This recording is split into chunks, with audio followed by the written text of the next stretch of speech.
Back at Eggman's house or base, Dr. Eggman was doing some research with regards to his daughter's whereabouts. He had multiple computers showing the surveillances from the cameras that were inserted in different locations, both in and outside the base. He was furious with the platypus for allowing his own child to go into Egg Bay A Sigma without his permission.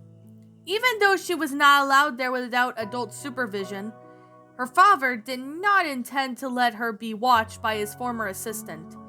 He sipped some of his tea that was given by Orbot and went back to typing some keys on his keyboard. Now, if I were Egget, Eggman muttered, where would I be? Doctor, Orbot stated, I figured you would need a break before you overwork yourself. Thanks, but no, Orbot, Eggman said, declining the offer. Besides, you have no idea how infuriated I got right now. This has got Qbot into thinking why the doctor was acting this way, not remembering the events that caused it. Is it because of Egget? He asked. He hoped it so because Egget was considered to be the favorite out of anything and everything Dr. Eggman had. No, Doctor answered, but I'm still going to have to punish her. Maybe you could give her a timeout for 4 years, Qbot suggested. Don't you think that's a little extreme, Qbot? Orbot asked, questioning his fellow robot's advice. Qbot thought of it for a second before saying, Nope, I don't mean that kind of punishment, stupid. Eggman mapped. I am just gonna have a talking to. She's still young, you know. Feeling annoyed, Qbot groaned and tossed his arms. What about Dr. Starline, boss? Orbot asked. He will be the one to stay in the cell for 4 years, Eggman replied, while Qbot looked away with sheer annoyance. Orbot shrugged his shoulders, accepting the matter. Just then, there was a sound of the phone ringing.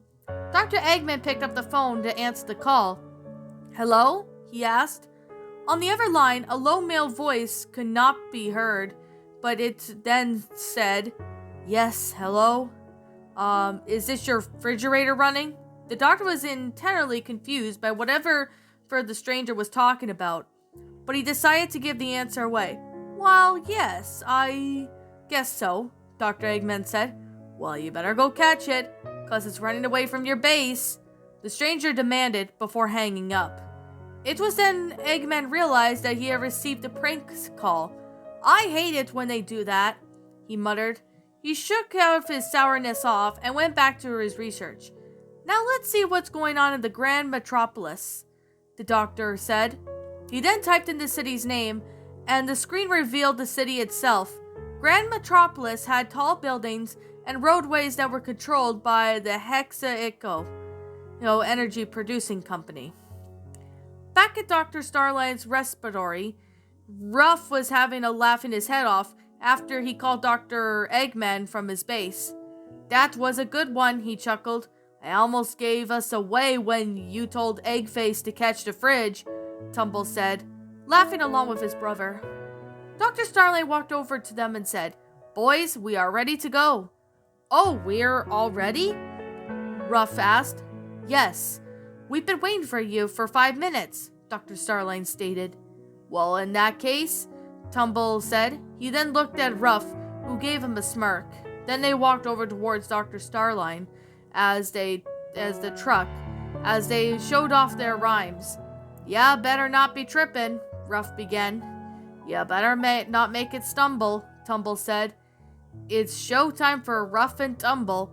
They soon chanted an illusion before striking a pose. Egget then applauded for the creative rhyme. Mimic and Dr. Starline were not really impressed. Oh, knock it off, Mimic said to the Skunk Brothers. Come on, you everyone, Dr. Starline announced. It is time to visit the Power Core facility.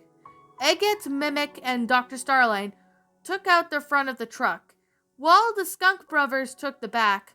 Once everyone was inside, the platypus started the engine and drove off to the Power Core factory. I swear, Mimic said, if those skunks even try to make another obnoxious rhyme, I'll have no choice but to knock their brains out. How tough? How dope? Tough asked. Well, Ruff asked. Well, yeah, Tumble said. You don't have any muscles. No, Mimic replied, but I have my trusty about to think of my tentacles to collide your hands with together.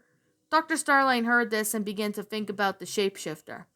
He thought, darn octopus, I have been using you from the start and that's what's making my victory assured?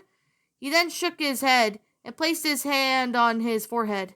No, don't do that, Dr. Starling thought. That was a kind of egoism and what loses the battles. Everyone has a liability. He then looked around and saw his coordinates, minding their own business. Eggets was just sitting on her seat, watching the road. Mimic was chilling out, even trying to make a quick doze, when all of a sudden he heard a loud slap. Ouch! Ruff exclaimed out afterwards. What happened? Dr. Starling asked, taking notice of it. Oh, nothing, Doc, Ruff answered. We were just playing a game of hand slap. Tumble joined in. Before his brother quickly slapped his hand, Ow! He shouted. Mimic then stepped in and said, Well then, you should really please keep it down. I'm trying to get some sleep here before the mission. Okay, fine, Ruff replied. Geez, Tumble said. Trying to ruin our fun, Mimic groaned, with a sheer of displeasure before crossing his arms and closing his eyes. Egghead took a notice of Mimic's foul mood and then turned to face the platypus friend. Dr. Starline, she asked, why does Mimic have a bad mood? Even though he was considered to be the smart one, she could not even produce a straight answer. So he patted her head and said, No worries, dear Egghead. He's always acting like that. Don't let it get to you. Mimic opened one of his eyes slowly, halfway, and said, Don't even think I heard that, kid. He closed it, going back to sleep. Egghead got back to minding her own business, while Dr. Starling went back to his thoughts. The platypus looked at the octopus, who was sleeping quietly. Mimic the octopus, he thought. He betrayed his entire team, called the Diamond Cutters, to Eggmen. His only way to become and harder to track. He's dangerous. Too dangerous to get loose after all this is done. His thoughts were interrupted by Ruff declaring, Staring contest time, let's go, Tumble said. Dr. Starling turned around to see Ruff and Tumble staring at each other, as they tried not to blink with the best of their abilities. Ruff and Tumble, the skunks, Dr. Starling thought. They're dumb and blunt objects, but they've driven to be vengeful, just sort of to cause problems at the wrong time. It'd be safer if they were eliminated too. Tumble then blinked and groaned in defeat as his brother cheered with glee. Ha! I won! You lost! I'm the champion of the staring contest! No fair, Ruff, Tumble muttered. You cheated! Did not, Tuff argued.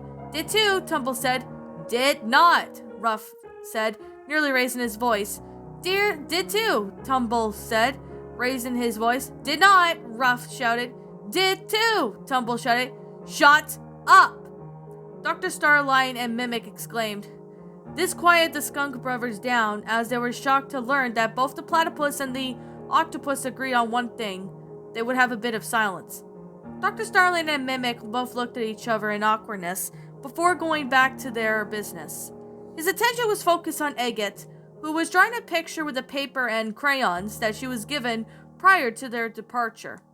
The platypus thought, as for Egghead, she seems very sweet and innocent, even if it's true that she wants to be just like her father when she grows up.